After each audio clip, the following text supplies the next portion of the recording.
마가복음 7번째 시간입니다. 예수님은 가버나움에서 많은 병자를 고치셨습니다.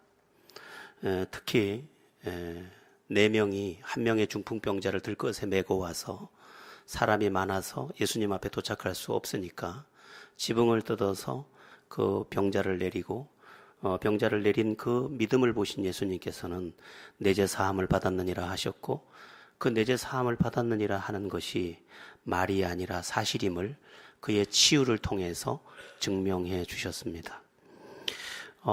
그렇습니다. 어떤 상황이든 어떤 문제든 주님을 진짜 의지하고 어떤 회방에도 불구하고 그것을 넘어서서 주님을 진짜 매달리는 누군가가 있다면 그는 틀림없이 은총의 혜택 아래 거하게 됩니다. 그래서 그 병이 깊다, 그 사람의 문제가 크다, 작다, 이것은 전혀 문제가 되지 않습니다. 누구에게나 사람은 문제가 있습니다. 이 사람에게는 이 문제, 저 사람에게는 저 문제가 있는데 그 문제를 주님께 실제로 가지고 가느냐에 문제가 있을 뿐입니다. 그리고 그 주님께 가져가는 그 문제를 놓고 정말 주님께 절실하게 주님밖에 없다고 여기고 주님을 진짜 붙잡아내는 누군가가 있느냐의 문제만 있는 것입니다.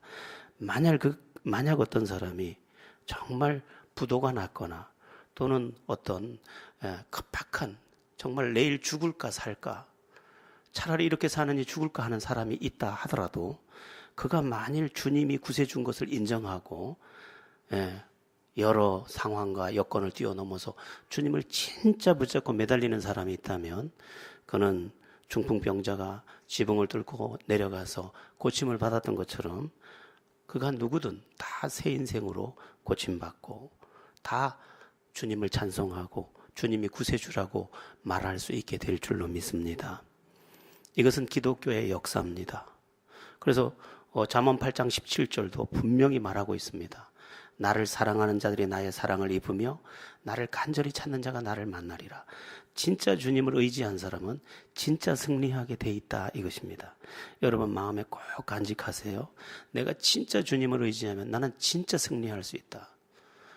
내 이 불안함, 내 이 초조함, 이 두려움, 이 절망, 이 외로움, 이 고통, 이 허무, 이 해결할 수 없는 이 문제, 또 오늘 당장 갚아야 하는 돈, 여러 가지 다급하게 쫓아오는 우리 인생의 문제를 주님을 붙잡고 진짜 해결하려고 진짜 매달린 사람이 있다면 그는 틀림없이 해결함을 받는다. 그게 지난 주간 우리가 가버나움 그 중풍병자 이야기의 한 장면이라고 볼 수 있을 겁니다. 여러분 꼭 주님 붙잡고, 사람이 스스로 자기를 해결할 수 있다면 아무도 주님을 붙잡지 않아도 됩니다. 그러나 인간은 스스로 자기를 해결할 능력을 결코 가지고 있지 않습니다. 인간이 얼마나 약하냐면요, 요만한 소문 하나 듣고도 그걸 못 견뎌서 고민하다가 옥상에서 뛰내리는 게 사람인 거예요. 인간은 그다지 약합니다. 그거 별것도 아닌데. 그러나 인간에겐 별것이 아닌 게 아니에요. 그런데 심각한 문제가 오면 어떡하겠습니까? 그만 낙심하고 그만 주저앉고 그만 무너지는 것이죠. 그러나 여기 구세주가 있습니다. 주님을 진짜 의지하면 주님 안에서 승리할 줄 믿으시기 바랍니다.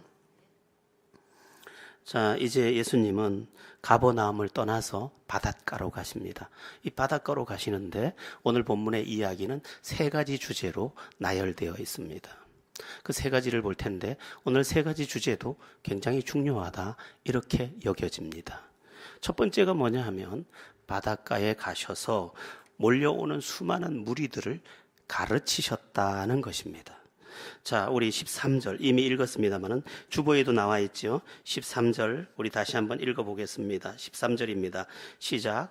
예수께서 다시 바닷가에 나가심에 큰 무리가 나왔거늘 예수께서 그들을 가르치시니라. 아멘.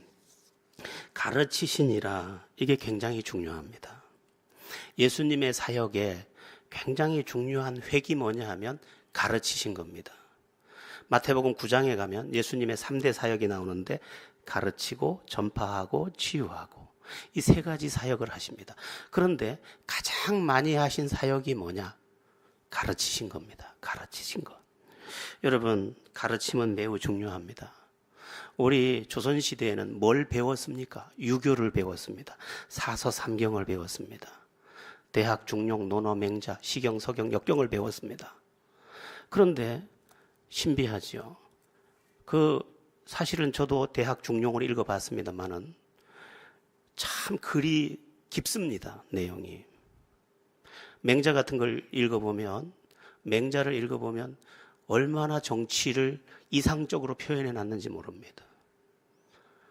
그리고 대학은 짧습니다. 대학을 읽어보면 굉장히 심오합니다. 참 인간이 어떻게 이렇게까지 인간의 삶을 이야기할 수 있을까? 그래서 옛날에 선비들이 그렇게 기품 있게 행동했던 게 다 그 영향이죠. 그러나 그 지식은, 그 가르침들은 종들을 만들었고 또 첩을 만들어서 자기 부인을 울렸고 가난한 이 나라를 만들어서 어둠의 나라를 만들어 버렸습니다.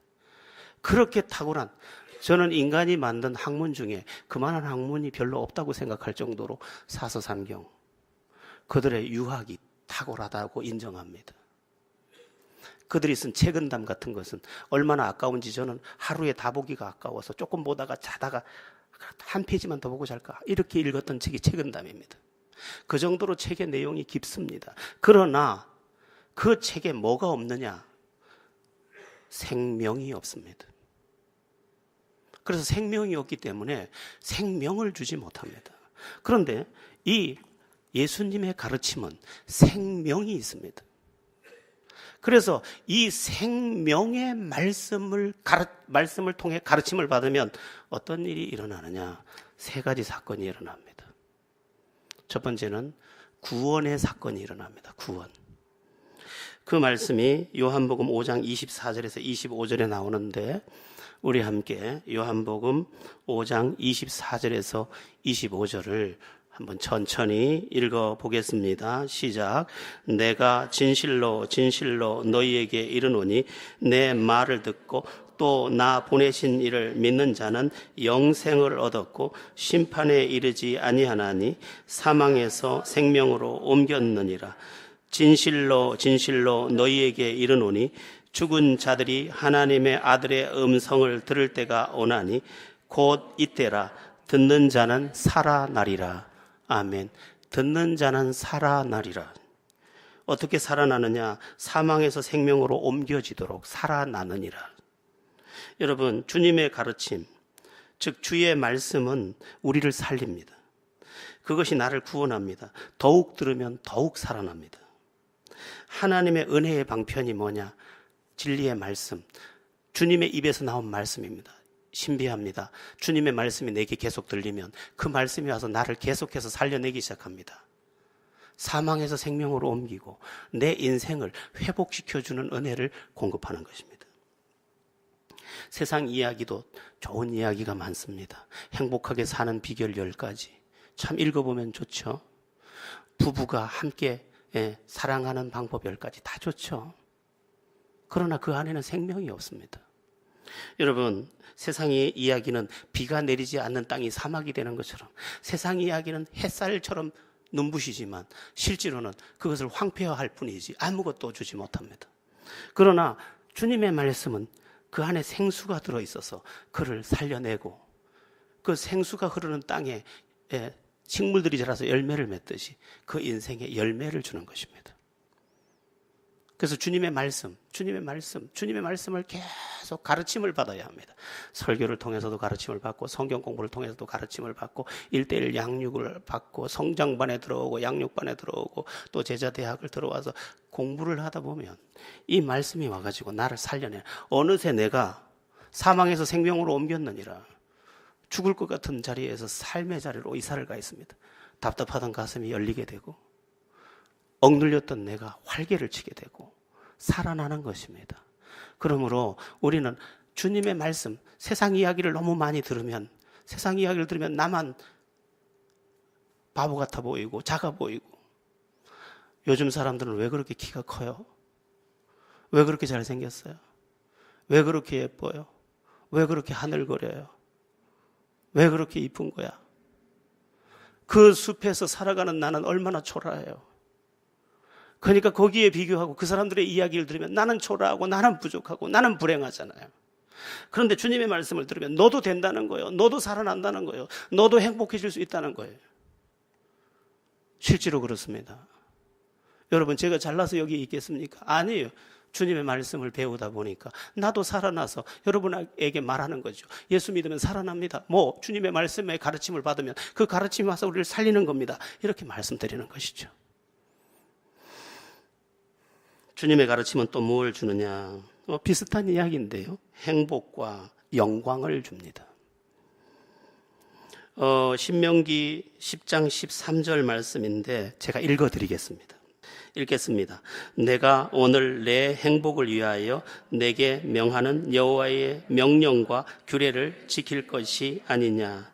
자, 주님 말씀하셨어요. 내가 오늘 내 행복을 위하여 내게 명하는 여호와의 명령과 규례. 내가 너에게 하는 이 말들은 너를 행복하게 하기 위한 재료인 거야. 그렇습니다. 주님의 말씀, 주님의 가르침을 계속 받다 보면 내 삶이 행복의 방향으로 가게 됩니다.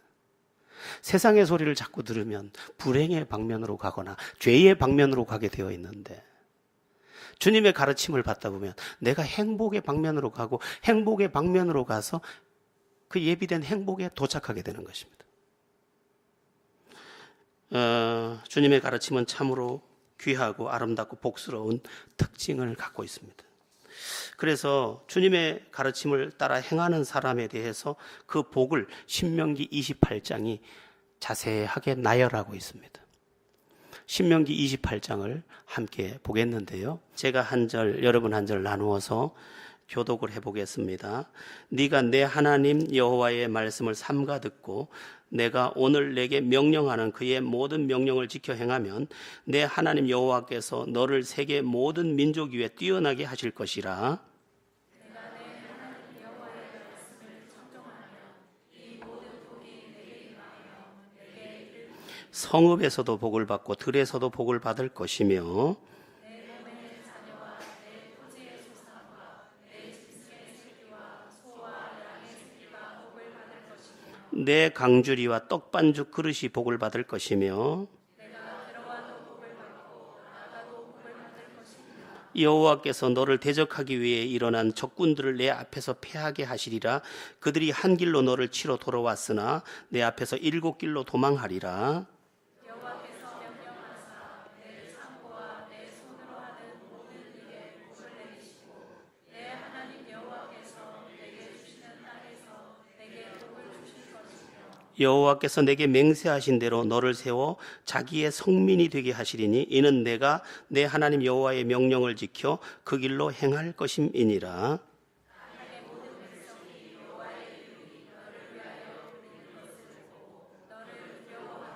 여호와께서 내게 주리라고 내 조상들에게 맹세하신 땅에서 내게 복을 주사 내 몸의 소생과 가축의 새끼와 토지의 소산을 많게 하시며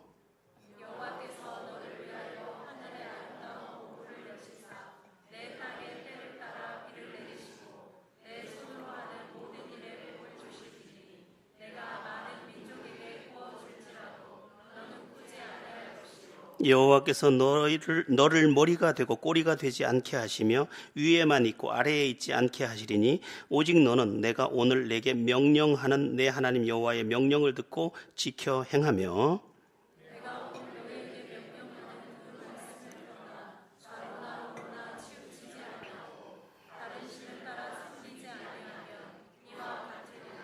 아멘. 말씀을 듣고 주님의 말씀을 듣고 주님의 말씀에 순종하면 모든 민족 위에 뛰어나게 될 것이고 성읍에서도 복을 받고 들에서도 복을 받고 어디 가든지 복을 받는다는 거죠.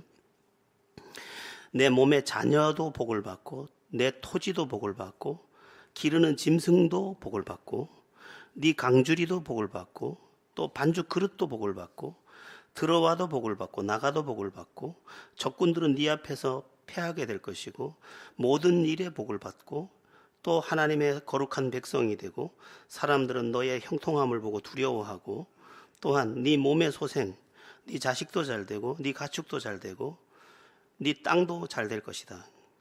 그 다음에 때를 따라 비를 내리시고 내 손으로 하는 모든 일에 복을 주시리니.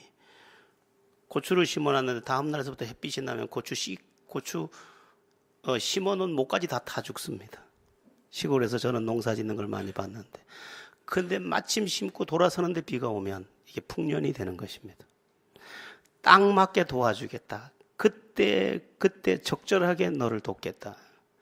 이런 사람이 나를 도왔으면 좋겠다. 그 사람도 보내주겠다 이 말입니다. 그리고 여호와께서 너를 머리가 되고 꼬리가 되지 않게 하시며 항상 네가 존중받게 하겠다. 어딜 가든지 오셨습니까? 집사님 아니면 안 돼요. 이렇게 하겠다는 것입니다.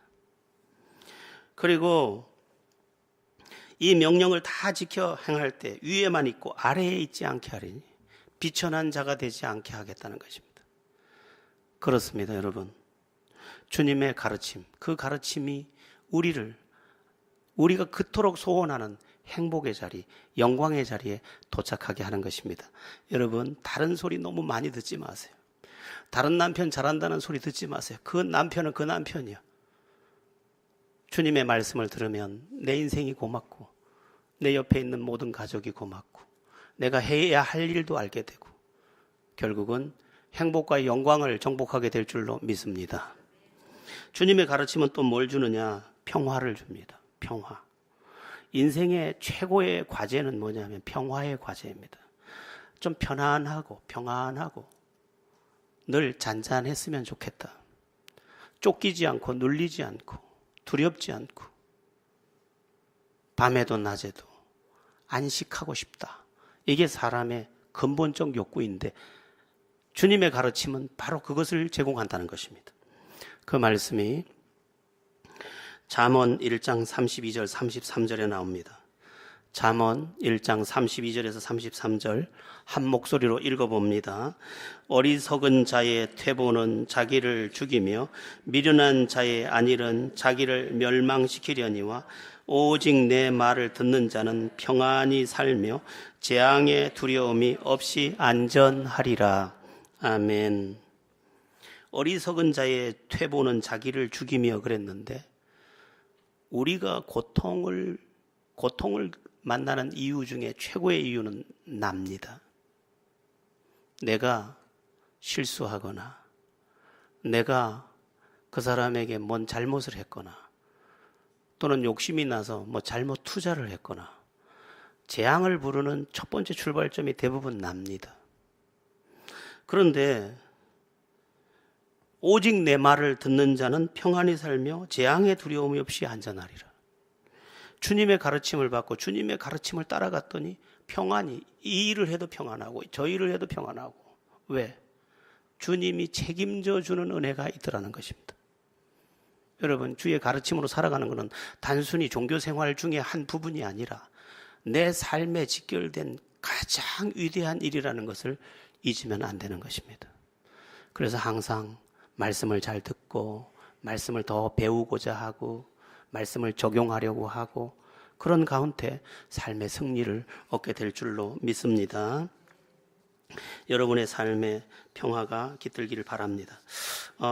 위대한 다윗은 주의 말씀은 내 발의 등이요 내 길의 빛이라고 했는데 항상 하나님의 말씀을 기초로 해서 살았다는 것입니다. 그랬더니 발 앞에 등불을 달아놓은 것처럼 어떻게 해야 할지 환하게 보이고 환하게 보이는 길로 가다 보니 환한 인생이 됐다는 것입니다. 제가 여기서 한 가지 더 말씀드리고 싶은 게 있습니다. 그게 뭐냐 하면 도대체 주님의 가르침이 어떤 겁니까? 성경은 뭘 가르치고 있습니까? 원래 조직신학적으로는 7가지입니다.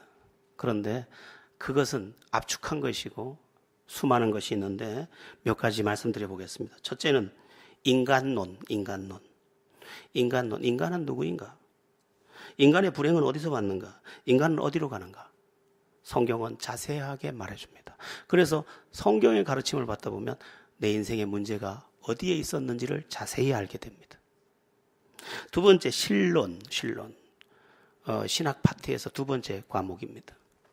신론, 하나님에 대해서. 하나님은 어떤 분인가? 이 천지를 창조하신 그분은 어떤 인격을 가지고 계시는가? 어떤 계획을 가지고 계신가? 그분의 뜻은 무엇인가? 인간은 그 뜻을 어떻게 찾을 수 있는가? 신론에서 공부합니다. 하나님을 알게 되면 내 인생의 해답을 얻게 되는 거죠. 왜냐하면 나의 근원을 찾은 것이니까. 그 다음에 세 번째가 구원론. 인간은 이 불행에서 어떻게 건짐받을 수 있느냐? 어떻게 심판에서 구원받을 수 있느냐? 구원론. 그 구원을 경험하면서 더 드높게 찬송할 수 있습니다. 그 다음에 기독론. 예수님은 어떤 분인가?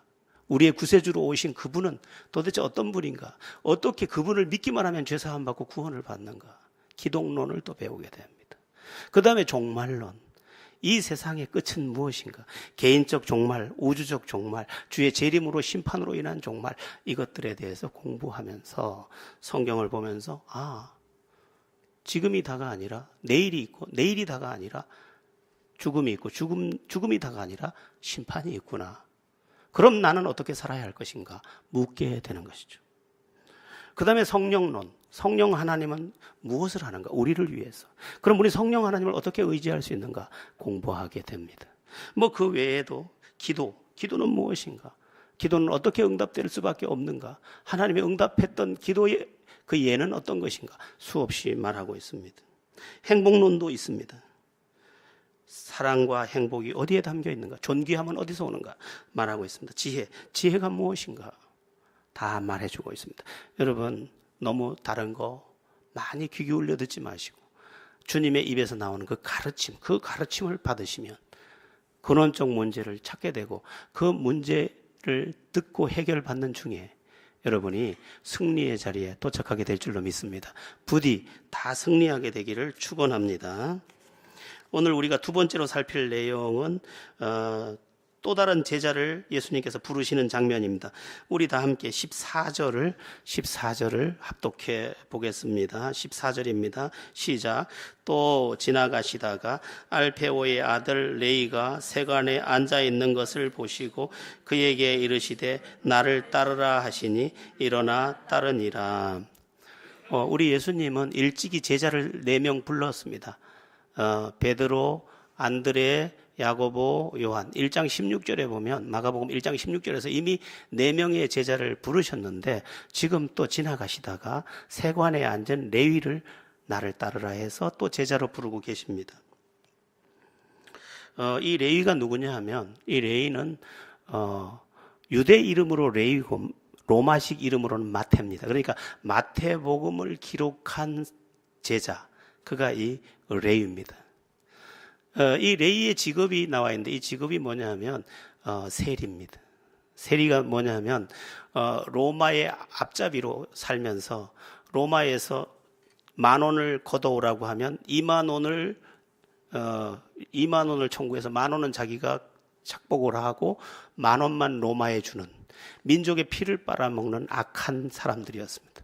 그런데 예수님께서 그를 보고 나를 따라오너라 했습니다. 그리고 그를 제자로 삼았고 그는 제자가 되었고 이후 마태복음을 기록한 제자가 되고 여러 모양으로 쓰임받는 하나님의 사람이 됩니다. 자, 질문은 이것입니다. 주님은 왜 또 다른 제자를 부르고 계셨고 왜 하필이면 이런 죄인을 제자로 부르셨을까? 먼저 죄인을 불러서 제자로 삼은 그 부분을 생각해 볼 수 있습니다. 하고 많은 사람 중에 왜 저렇게 사람들이 다 지탄하는 그리고 저 악인이라고 지탄하는 그를 불러서 제자로 삼으셨을까? 우리가 볼 때는 다 똑같은 다른 죄인이지만 주님이 볼 때는 다 똑같은 죄인이에요. 그리고 또 한 가지 메시지는 누구든지 당신의 부름에 순종하면 그를 만들어서 쓰실 수 있음을 강조하고 있는 것입니다. 여러분, 주님은 누구를 쓰시느냐? 주님을 신뢰하고 따르는 그 사람을 만들어서 사용하십니다. 그가 처음에 주님을 따를 때 부족한 사람이라도 믿음을 가지고 나 주님께 쓰임받고 싶습니다 하면 주님은 그를 만들어서 쓰실 수 있습니다. 저는 목회를 하러 떠나기 전에 주님께 이렇게 물었습니다. 주님, 나도 되겠습니까? 나 같은 죄인도 되겠습니까? 나같이 못난 자도 되겠습니까? 그렇게 방황하던 나도 됩니까?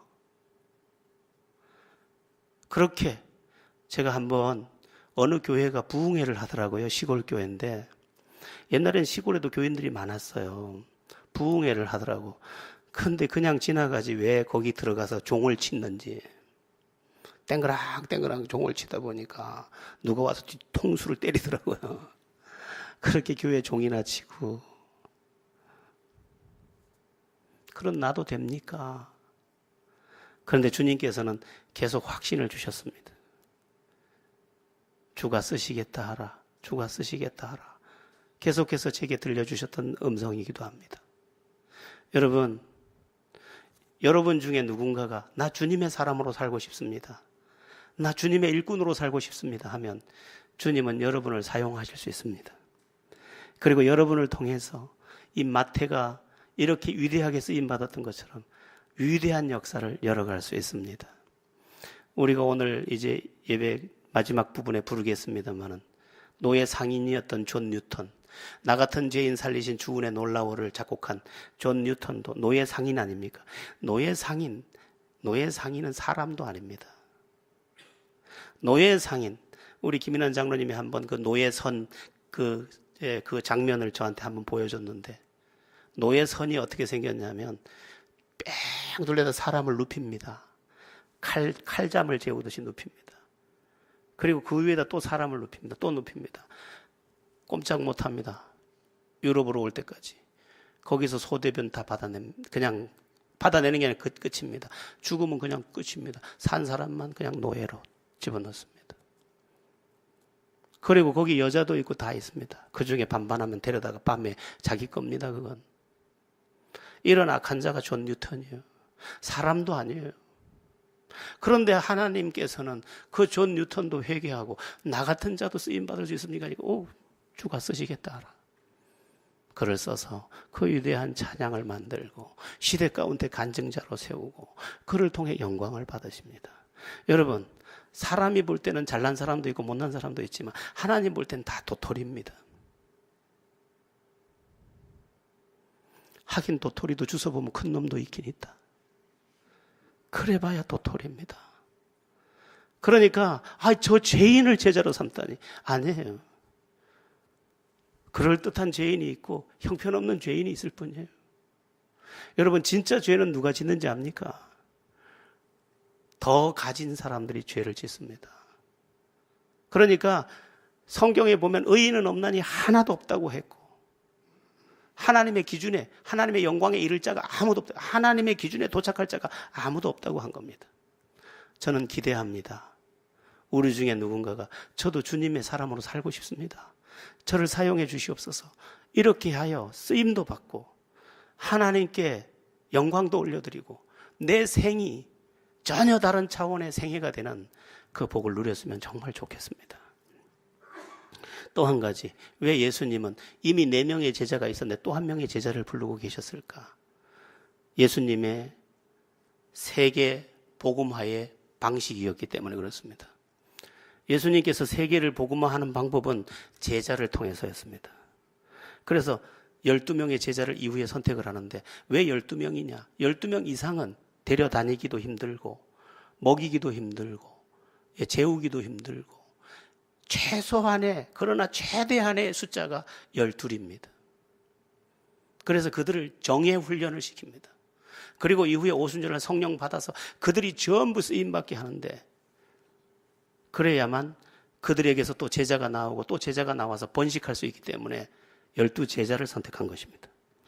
여러분 한번 계산을 해보세요. 어떤 사람이 혼자 100만 명을 전도했습니다. 위대하죠? 그러나 주님은 그 100만 명의 크기를 크다고 하지 않습니다. 왜 그러냐면 2017년 기준 세계 인구가 76억 명입니다. 그러면 100만 명을 누가 전도했다? 그러면 몇 명 남은 겁니까? 75억 9,900만 명이 아직도 예수 안 믿는 겁니다. 그러니까 누가 1,000만 명을 전도해도 아무것도 아니에요. 그런데 예수님은 어떻게 했느냐? 어떤 사과나무에서 사과만 따는 게 아니라 그 사과나무를 또 번식시켜서 또 하나의 사과나무를 옮겨 심듯이 12 제자를 선택하고 그 12 제자가 또 제자를 삼아서 제자가 제자를 삼고 제자가 제자를 삼으면서 전 세계에 사과나무를 심듯이 제자들이 흩어져서 또 제자 삼으며 오고 오는 모든 세대를 복음화할 수 있게 하신 겁니다. 그것이 주님의 제자 비전입니다. 그래서 크리스찬의 최종 목표가 뭐냐 하면 제자가 되는 것입니다. 나도 또 한 그루의 나무처럼 그냥 주님의 손에 들려있는 하나의 사과가 아니라 내가 나무처럼 쓰여지는 것입니다. 그래서 내가 제자가 되기까지 나는 더욱 장성해야 하는 것입니다. 중요한 건 뭐냐? 제자는 다른 사람이라는 것입니다. 제자는 전혀 다른 사람입니다. 제자는 명목상의 그리스도인들도 있고 육신에 속한 그리스도도 있고 영적 어린아이도 있습니다. 그런데 제자는 다릅니다. 제자는 어떤 사람이냐? 주님은 주님이 하신 일을 할 수 있는 사람이 제자입니다. 주님은 뭘 했습니까? 아까 가르치고 전파하고 치유하고. 그러면 제자는 뭘 할 수 있느냐? 어떤 사람이 새 가족이 오면 새 가족을 붙여주면서 이렇게 얘기합니다. 저 사람 좀 데려다가 예수님에 대해서 가르쳐줘요. 예수님 영접시키고 저 사람을 영적으로 양육시키세요. 맡기면 그 일을 해낼 수 있는 사람이 제자입니다. 제가 이렇게 이야기하는 거죠. 윤진양 간사님 저기 새 가족 왔는데 양육 좀 하세요. 그러면 데리고 가서 그를 데리고 얼마의 기간이 지나면 그가 신앙 고백을 제대로 하게 되고 그가 변화된 고백을 하게 되고 그도 또 제자의 삶을 따라가게 됩니다. 그걸 할 수 있는 사람이 제자라는 것입니다. 가르치고 전파하고 또 내가 어떤 사람을 만나서 그 사람에게 구원에 이르는 길이 무엇인지 정확하게 말해줄 수 있는 사람이 제자입니다. 또 한 가지 그를 치유할 수 있는 사람, 고쳐줄 수 있는 사람. 사람의 고침은 몸만이 아닙니다. 가정도 있고 그의 잘못된 생각, 사고방식도 있고 그 심보도 있고 그 쓴뿌리도 있고 그걸 다 고쳐줄 수 있는 거예요. 상담을 통해서든 기도를 통해서든 말씀을 통해서든 고쳐줄 수 있는 사람이 제자거든요. 그러니까 제자의 영적 수준은 굉장히 높습니다. 그러니까 여러분들이 제자들 교회를 다니니 얼마나 힘드시겠습니까? 주님의 제자 비전을 실행하려고 교회 이름이 제자들 교회인데 얼마나 힘드시겠습니까? 미안합니다. 그러나 주님은 제자 삼고 싶어 하셨습니다. 그래서 마태복음 28장에서도 너희는 가서 모든 민족을 제자로 삼아라고 했습니다.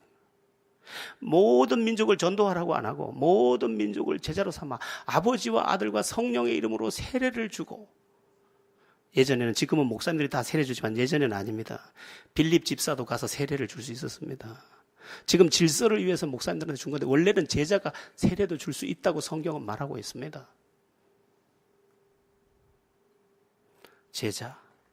한번 여러분 생각해 보세요. 나는 명목상의 그리스도인. 다시 말하면 그냥 교회만 다니는 종교인일까? 아니면 육신에 속한 그리스도인. 내가 교회를 다니고 있지만 잘 먹고 잘 살기 위한 방편인가? 세 번째, 나는 영적인 어린아이. 늘 나 예수 믿는 거 힘들어 죽겠어. 징징거리고 사는가? 아니면 제자인가? 우리의 삶에 제자됨이 나타난다면 내가 받은 은혜가 얼마나 큰지를 알게 될 것입니다. 그러면 제자들 속에 뭐가 있을까? 제자들은 상태적으로 다릅니다. 어떤 게 있냐면 첫째는 복음을 누리고 있습니다. 그게 뭐냐면 예수 믿는다는 것이 죄사함 받고 구원받았다는 확증이 자기 안에 들어와 있다는 것입니다. 오늘 밤 죽어도 천국 간다는 확신이 내 안에 있는 사람이 제자입니다. 두 번째, 말씀을 가지고 있습니다. 진리를 가지고 있습니다. 진리가 그 안에 있습니다. 그 사람이 제자죠. 그리고 그리스도 예수를 선포할 수 있습니다. 그리고 일꾼을 일으켜 세웁니다. 공동체와 함께 할 줄 압니다. 짐을 질 줄 압니다. 대단한 사람들이죠. 여러분들이 제자됨의 자리에까지 도착해서 더 높은 찬송을 주께 올려드릴 수 있게 되기를 축원합니다. 오늘 세 번째로 살필 말씀은 예수님께서 죄인들과 함께 음식을 잡수셨다는 것입니다.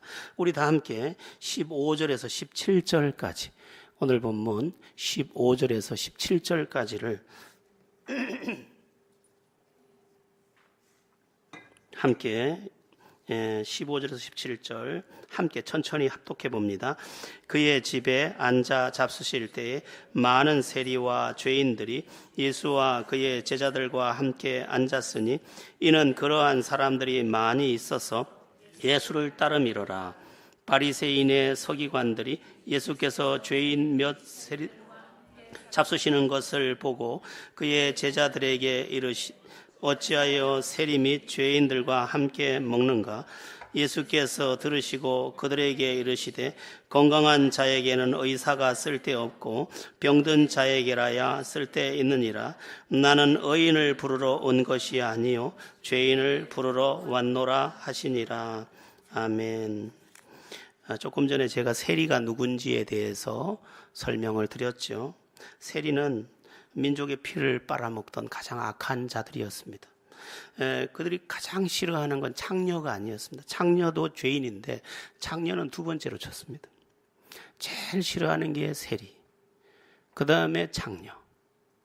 그 정도로 세리를 혐오했습니다. 그런데 예수님께서 그 세리와 이 죄인들은 누구를 말하는지 모르지만 아마 누가 봐도 죄인이라고 인정할 만한 무리 속에서 그들과 더불어 음식을 잡수고 계셨다는 것입니다. 마치 어느 목사가 창녀촌에 가서 창녀들하고 밥을 먹는 것 같은 풍경입니다.